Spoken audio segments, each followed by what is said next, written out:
Hello everyone, welcome to my YouTube channel मन से math. आज मैं डिस्कस करने जा रही हूँ बीटा फंक्शन, जो एनालिसिस 1 फिफ्थ सेमेस्टर और थर्ड ईयर बीएससी की बुक का एक चैप्टर है, उसी का ही एक सम।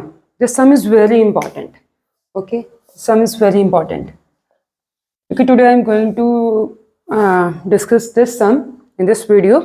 Okay, I need to prove that this integral gives you this answer. Okay, so take the left hand side. I'm going to solve this integral. I will prove that this is equal to this one. Take the left hand side, 0 to 1, x raised to power m minus 1, 1 minus x raised to power n minus 1 upon a plus b x raised to power m plus n dx. Okay, ये हमने prove करना है in terms of beta. Okay, beta देखो, beta by definition beta M n, by definition beta M n is equal to integral 0 to 1 x raise to power m minus 1 1 minus x raise to power n minus 1 dx. Okay, means इस ये integral को इस type के integral में change करना है। Obviously ये बिल्कुल इस जैसा नहीं है, इसमें ये चीज एक्स्ट्रा है, डिनोमिनेटर एक्स्ट्रा है, मींस इसमें कुछ सब्स्टिट्यूशन करके हमें ये फिनिश करना पड़ेगा। ठीक है, कुछ सब्स्टिट्यूशन करने के बाद ही हम इस इंटेग्रल को इस टाइप के इंटेग्रल में चेंज कर सकते हैं। ओके, सो ऑब्वियसली कुछ सब्स्टिट्यूट करना है तो इंटीग्रेशन के अंदर वाला वेरिएबल चेंज हो जाना है। मींस फाइनली अगर इसकी सब्स्टिट्यूशन में इन टर्म्स ऑफ टी करूंगी, ओके, मीन्स ये इंटेग्रल मैंने इस टाइप का अरेंज करना है, 0 to 1 t raise to power m minus 1 1 minus t raise to power n minus 1 dt। क्योंकि इंटीग्रेशन में अगर वेरिएबल को चेंज कर देते हो तो इंटीग्रेशन के आंसर पे कोई इफेक्ट नहीं पड़ता। ओके, यहां तक पहुंचना है, फिर इसको हम x में चेंज करके यही सीधा लिख सकते हैं बीटा m। ओके, सो सब्स्टिट्यूशन करनी थी, ऑब्वियस है, x वेरिएबल से कुछ नए वेरिएबल में जाना, वो नया वेरिएबल t है। सो मेरा टारगेट है यहां तक पहुंचना है। इसमें सब्स्टिट्यूशन ऐसे करनी है, इसको सॉल्व ऐसे करना है कि हमारे पास इस टाइप का रिजल्ट अरेंज हो जाए। तो इसकी सब्स्टिट्यूशन बहुत ही इंपॉर्टेंट है, बड़ी वाइजली आपने उसकी सब्स्टिट्यूशन चूज करनी है। ओके, सो हियर सी, ये आपके पास एक्स्ट्रा है ना, a plus B X denominator में a plus B X. Okay, तो ये इसका ये फैक्टर 1 माइनस एक्स टाइप का फैक्टर है, लीव इट। ठीक है, इसका कॉम्बिनेशन हम इसके साथ इसको पुट कर लेते हैं कुछ टी। ठीक है, ये भी फिनिश करना है और इसका कॉम्बिनेशन एक ऊपर वाले फैक्टर के साथ ले लिया x। अगर इसको मैं t पुट करूंगी, ठीक है, ये बड़े ध्यान से देखना है वेदर दिस इज ओके और नॉट। ओके, सो ये सब्स्टिट्यूशन सफिशिएंट है इसको सॉल्व करने के लिए, ये कुछ और भी करना पड़ेगा, टी लेना अकेला ठीक है कि नहीं ठीक, इसको वेरीफाई करो। देखो यहाँ पे ये x की लिमिट्स हैं 0 to 1। अब ओके, जब इसको t में चेंज करोगे, ठीक है, तो लिमिट t में चेंज होनी है, तो t की लिमिट मुझे क्या चाहिए, 0 to 1 ही चाहिए। Okay, so when x is equal to 0, अगर मैं यही सब्स्टिट्यूशन लेके चलती हूँ, when x is equal to 0 then t कितना आएगा, यहाँ पे 0 पुट किया, 0 पुट किया, 0.8, t भी कितना आ जाना है 0।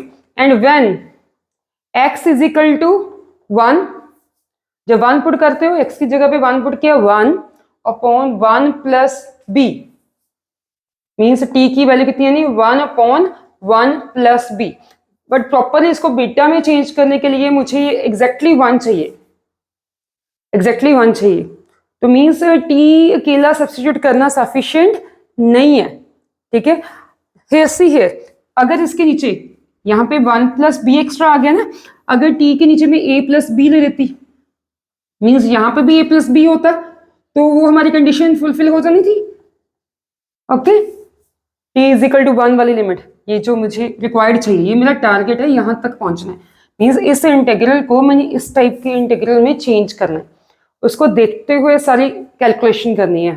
ओके, सो एक तो ये लिमिट से हमने जज कर लिया, दूसरा आप इस फैक्टर रिमेनिंग फैक्टर में भी पुट करके देख सकते हो।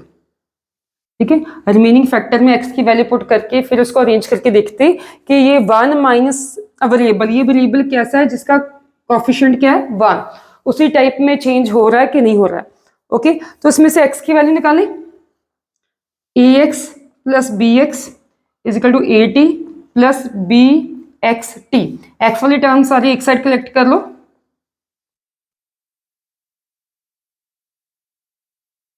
ओके, सो एक्स कॉमन ले लो, a plus B minus B T, x is equal to A T. Okay, so means x क्या आना था, A T upon A plus B minus B t. Okay, एक तो हमने लिमिट से अंदाजा लगा लिया। ओके, दूसरा आप ये वैल्यू उसमें पुट करके देखते हैं बिना टी के। ओके, अगर सॉरी बिना ए प्लस बी के, अगर ऐसे ही उसको सब्स्टिट्यूट करके देखते, अगर ऐसे ही सब्स्टिट्यूट करते, सी है यहाँ तो मैंने वो चेंज के साथ ही कर दी ना एक्स की वैल्यू फाइंड आउट। अगर आप सीधा टी पुट करते, ठीक है, माइंड में पहले टी आता है ना, कांस्टेंट तो माइंड में नहीं आता कि क्या साथ में लेना है, क्या लेना, डिवीजन में लेना, मल्टीप्लिकेशन में लेना, ए लेना, सिंपल अकेला बी लेना चाहिए या ए प्लस बी। ठीक है, ये कांस्टेंट कैसा लेना है, ये इसको आपने क्रैम नहीं करना। ठीक है, कोई ना कोई रीजन होता है अगर साथ में कुछ लिया है। एक तो रीजन हमने लिमिट से डिस्कस कर लिया है ना, तो दूसरा अगर इस पे सी है, अगर ये मैं विदाउट ए प्लस बी लेती, पहली वाली सब्स्टिट्यूशन पे देखते हो, तो हमारे पास एक्स की वैल्यू क्या आनी थी, A T plus B T X. Okay, X वाली टर्म्स एक साइड सेलेक्ट करते, उसमें एक्स कॉमन लेने के बाद 1 minus B T is equal to A T, means X कितना होना था, A T upon 1 minus B T. ठीक है, सब्स्टिट्यूशन में हमने ये यूज किया ना, जो रिमेनिंग पार्ट रह गया उसमें ये एक्स की वैल्यू पुट करते तो क्या आना था, 1 माइनस एक्स है ना वहां पे, N minus 1 means 1 minus A T upon 1 minus B T N minus 1। यहाँ पे एलसीएम लो, 1 minus B T, 1 minus B T minus A T. Okay, तो यहाँ पे माइनस टी कॉमन ले लेते, माइनस टी कॉमन लेने के बाद आपके पास क्या बचता, a plus B t upon 1 minus B T N minus 1। ठीक है, यहाँ पे 1 माइनस, ये मुझे ये कॉफिशिएंट 1 चाहिए था, यहाँ पे कितना आ गया, ए प्लस बी। ओके, यहाँ पे कितना आ गया, ए प्लस बी, मीन्स ये मुझे नहीं चाहिए। ओके, मीन्स ऑब्वियसली अगर टी के नीचे हमने ए प्लस बी लिया होता तो ये चीज हमारी यहाँ पे भी रिजॉल्व हो जाती। एक तो लिमिट से क्लियर हो गया। ठीक है, अगर वो सिंपल सब्स्टिट्यूशन लेते हैं तो रिमेनिंग वाले फैक्टर में पुट करते तो वहां से भी क्लियर होता है कि टी अकेला लेने से नहीं होगा, टी अपॉन ए प्लस बी भी लेना पड़ेगा। अगर बाई चांस आपने टी अकेला भी ले लिया ना तो अभी वो गलत नहीं है, ठीक है, तो भी ठीक है, but it will increase your calculation work. ये सम्स ऑलरेडी काफी लेंथी होते हैं। ठीक है, इसमें बड़ा जरूरी है कि पहली सब्स्टिट्यूशन ही बड़ी वाइजली लो आप, कि दोबारा सब्स्टिट्यूशन लेने की जरूरत ही ना पड़े। ओके, सो यही चीज ज्यादा इंपॉर्टेंट होती है इसमें, सब्स्टिट्यूशन कैसे लेनी है, सो दैट वो बाय डेफिनेशन हमने जैसे बीटा फंक्शन डिफाइन किया उस टाइप के इंटीग्रल में चेंज हो जाए। होप ये आपको सब्स्टिट्यूशन क्लियर है कि हमने ए नीचे ए प्लस बी क्यों लिया, एक लिमिट से रीजन हो गया, एक रिमेनिंग फैक्टर में मैंने अरेंज करके देख लिया। Okay, so this is very important, it's very important. ठीक है, सब्स्टिट्यूशन कैसे लिए इसको क्रैम नहीं करना है, इसको समझ के लेना है। ओके, अब x निकाल लिया, ठीक है, dx निकालो, dx यहाँ पे u अपॉन v का फॉर्मूला लग जाएगा। ओके, डेरिवेटिव में u अपॉन v का फॉर्मूला क्या होता है, डिनोमिनेटर में b square then v derivative of u minus u derivative of v, वो रिजल्ट हम यहाँ पे यूज करेंगे अब। ओके,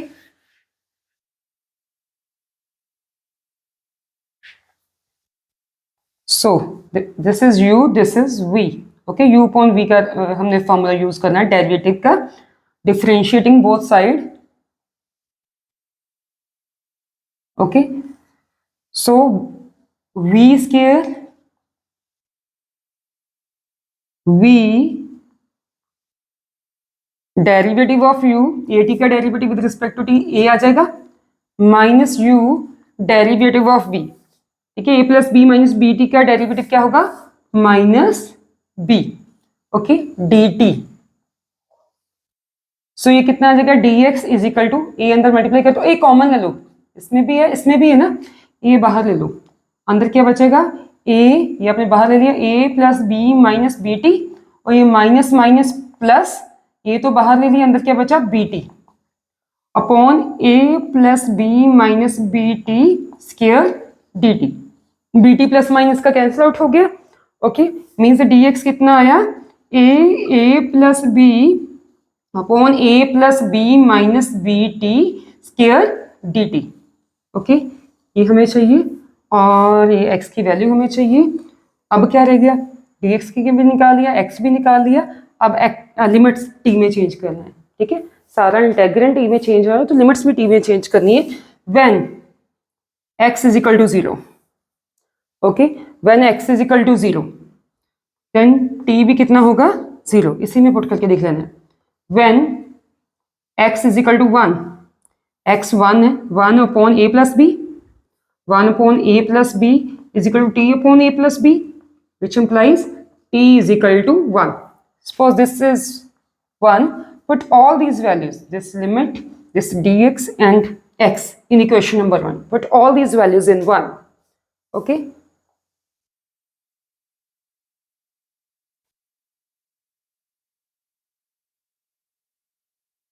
ठीक है, तो क्या आ जाएगा 1 में, x जब 0 है, x 0 है तो t कितना है 0. When x is equal to 1, t is also 1. Here x is we have calculated as at upon a plus b minus bt.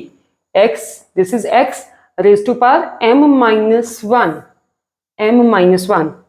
And next is 1 minus x, at upon a plus b minus bt raised to power n minus 1 upon, okay, a plus bx, x is at upon a plus b minus bt, okay, raised to power m plus n into dx. What is the value of dx? This one, into a plus b upon a plus b minus bt square dt. Okay, hope यहाँ तक आपको अच्छे से clear है। Substitution को ध्यान से लेना है, क्रॉस मल्टीप्लाई किया, उसमें से x की वैल्यू निकाली, डिफरेंशिएट बोथ साइड किया, dx निकाली in terms of dt, then limits x की लिमिट्स से t की लिमिट्स में चेंज कर दी, देन ये सारी वैल्यूज लिमिट्स dx x ये सारी हमने 1 में पुट कर दी है। ओके,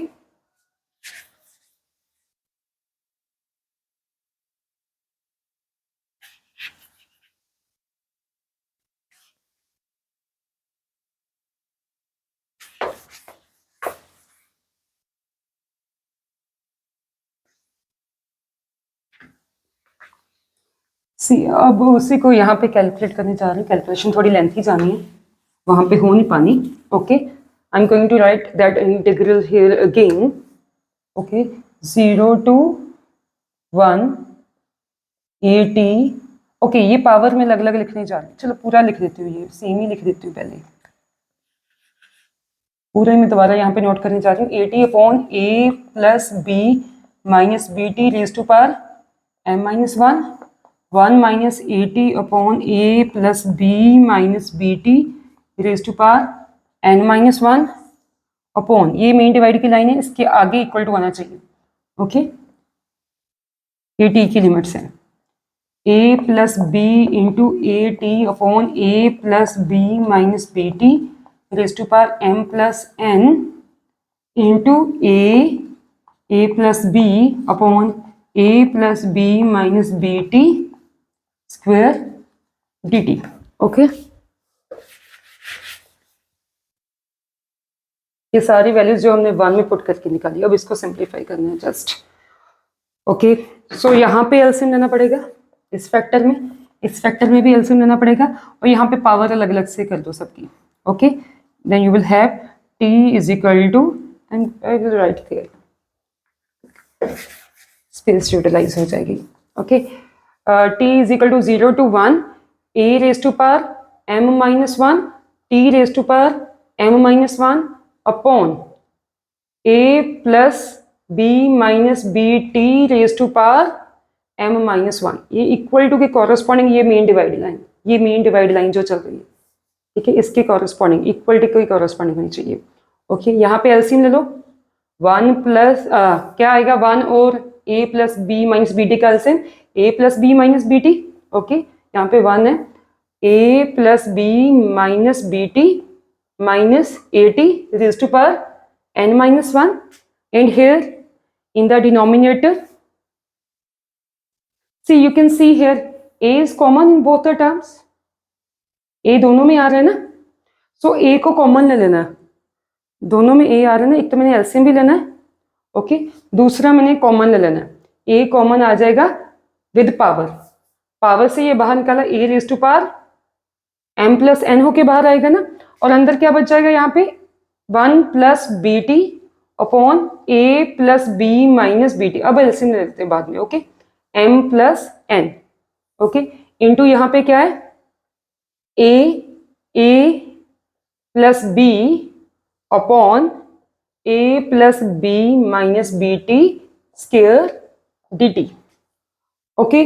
तो यहाँ पे ये दोनों मल्टीप्लिकेशन में ना ये वाला ए, चलो एक बाद में कर देते हैं इसको, ठीक है। अब ये देखो जरा t 0 to 1, ओके, इसमें से ये फैक्टर ध्यान से देखो, इसकी कैलकुलेशन में यहीं पे करने जा रही हूँ। लास्ट वाली 2 टर्म्स में से जब आप माइनस टी कॉमन लोगे तो ये क्या बन जाएगा, a plus b as it is, okay, last वाले इसमें t कॉमन लिया तो a plus B into t आ जाएगा, ठीक है, विद पावर ये बन जाएगा ना, ठीक है, इसको अरेंज करके। तो यहाँ से फिर मैं a प्लस बी कॉमन लेने जा रही हूँ, यहाँ से ये बनना था, ठीक है, इसको माइंड में रखना, क्योंकि एक ही चीज के कारण सारा दोबारा लिखना पड़ना है, तो ये यहीं पे मैंने आपको बता दिया। इस फैक्टर को माइनस टी कॉमन लेने के बाद आपके पास अंदर बचेगा ए प्लस बी, तो आगे भी a plus B minus t common लेने के बाद फिर यहाँ पे ए प्लस बी बना, तो ए प्लस बी बाहर आ जाएगा और विद पावर बाहर आएगा, ओके। सो ये क्या आ जाएगा, a raise to power m, ये मेन डिवाइड लाइन है, a raise to power m t raise to power m minus 1, okay, upon A plus B minus B T raise to power m minus 1, और वहां से a plus b raise to power n minus 1, अंदर क्या बचेगा 1 minus t raise to power n minus 1, और नीचे वाले factor की भी ये पावर हो जाएगी ना, a plus B minus B T raise to power n minus 1, इसके साथ ये मल्टीपल है ना न्यूमरेटर में, a into A plus b, okay, ये न्यूमरेटर में ही है, ये न्यूमरेटर का ही मल्टीपल है, a into A plus b, okay. Denominator में अब क्या पड़ा है, a raise to power m plus n, और यहाँ पे एलसीएम लोगे, एलसीएम लेने के बाद क्या बनेगा, a plus B minus B t, a plus B minus B t plus B t m plus n, और ये भी डिनोमिनेटर का ही फैक्टर है, ये साथ में इंटू हो जाएगा a plus B minus B t square d t. Hope यहाँ तक क्लियर है, ठीक है। ये मैंने सारी टर्म्स एज इट इज ही लिखी है, इसको थोड़ा अरेंज किया है, ठीक है। माइनस टी कॉमन लिया तो मेरे पास a plus B minus t common लेने के बाद अंदर फैक्टर बना ए प्लस बी इटसेल्फ, तो यहाँ से ए प्लस बी जब मैंने बाहर लिया तो यहाँ पे क्या बच गया, ऐसे ले लो इसको, चाहे ब्रैकेट चेंज कर लेते, ए प्लस बी बाहर ले ली, यहाँ पे 1 और यहाँ पे minus T, 1 minus T, a plus be with power बाहर आएगा, और इसके भी पावर लिखती है डिनोमिनेटर की भी, ओके। तो ये मैंने एज इट इज लिखा, ये न्यूमरेटर का फैक्टर था, इसको न्यूमरेटर के साथ ही अरेंज कर लिया, ये डिनोमिनेटर का, इसको डिनोमिनेटर में ही अरेंज कर लिया, बाद में इसका एलसीएम लिया, ओके, एलसीएम लिया, बीटी प्लस एंड माइनस का कैंसिल आउट हो जाएगा, ओके। सो सी हियर ए वाले अरेंज कर लो अंडर मल्टीप्लिकेशन, न्यूमरेटर में जो 2 ए आ रहे हैं ना, बेस सेम, और इनकी पावर्स क्या हो जानी, ऐड हो जानी है, ठीक है। थोड़ा कंबाइन कर लो अब कॉन्स्टेंट्स को, ठीक है। Under multiplication base same powers add, कोई पावर नहीं, ऑब्वियस 1 है, a raise to power m plus 1, okay. ये ए प्लस बी वाला भी कंबाइन कर लो, इसकी कुछ पावर नहीं है, मीन्स 1 है, बेस सेम पावर्स ऐड हो जानी है, a plus b n minus 1 plus 1, okay. तो अब आपके पास क्या रह गया, ये t raise to power m minus 1 and 1 minus t raise to power n minus 1, okay. और ये नीचे जो है मेन डिवाइड की लाइन यहाँ पे आएगी, ये मेन डिवाइड की लाइन है, इसके कॉरेस्पॉन्डिंग ही dt लिख दो, ये दोनों फैक्टर्स सेम है ना डिनोमिनेटर के, दोनों मल्टीप्लाई हो रहे हैं आपस में, बेस सेम पावर्स ऐड इनकी भी कर दो, m minus 1 plus n minus 1, okay, m minus 1 plus n minus 1, okay, ये भी रेंज हो गया। अब डिनोमिनेटर वाला देखो, a प्लस बी बचा ना, यहाँ पे इन दोनों की पावर अलग अलग लिख देनी है, न्यूमरेटर की और डिनोमिनेटर की, okay. Then you will have a raise to power m plus n, a plus b raise to power m plus n, okay, upon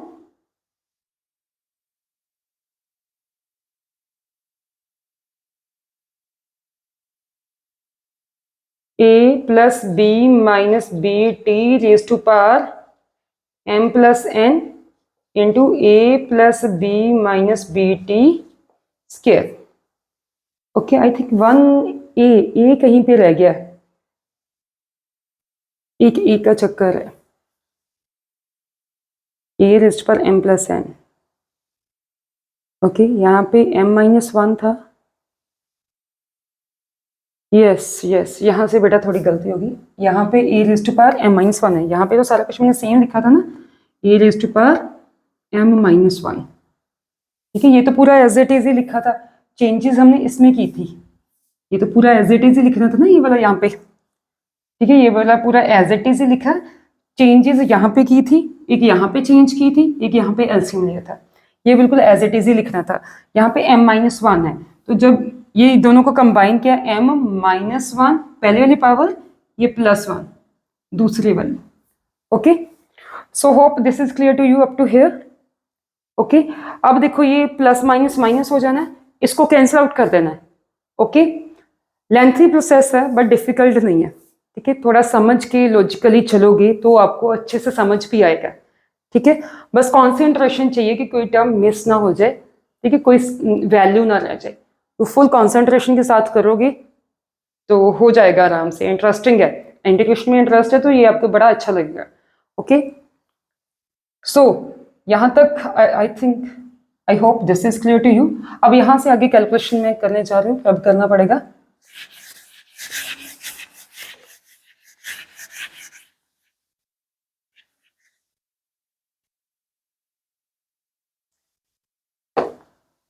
so analysis, आपको एनालिसिस करने के लिए इंटीग्रेशन तो टिप्स पे होनी चाहिए, तभी आपको एनालिसिस में इंटरेस्ट आएगा। सो अगर इंटीग्रेशन में थोड़ी प्रॉब्लम आ रही है तो उसको प्रैक्टिस करो। इंटीग्रेशन में ज़्यादा डिफिकल्ट लेवल पे नहीं जा रही, सब्स्टिट्यूशन है और उसके बाद टर्म्स की अरेंजमेंट है सिर्फ।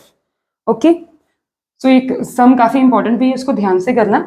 ओके, ऑलमोस्ट हो ही गया, थोड़ा ही रह गया, ये plus one minus one cancel out हो जाना। अब इसको देखो क्या बचा है, 0 to 1 a raised to power m, okay, a plus b raised to power n, t raised to power m minus 1, 1 minus t raised to power n minus 1, okay, upon,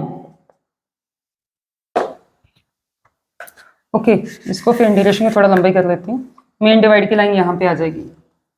okay, 0 to 1 ये main divide वाली line, ये वाली, इसके parallel आपका equal होना चाहिए, नहीं तो ये डिवाइड में आपको कंफ्यूजन होने के चांसेस हो सकते हैं। यहाँ पे a plus B minus B T, powers को कंबाइन कर रहे हो, 1 m प्लस n माइनस 2 बचेगा, और यहाँ पे क्या बचा,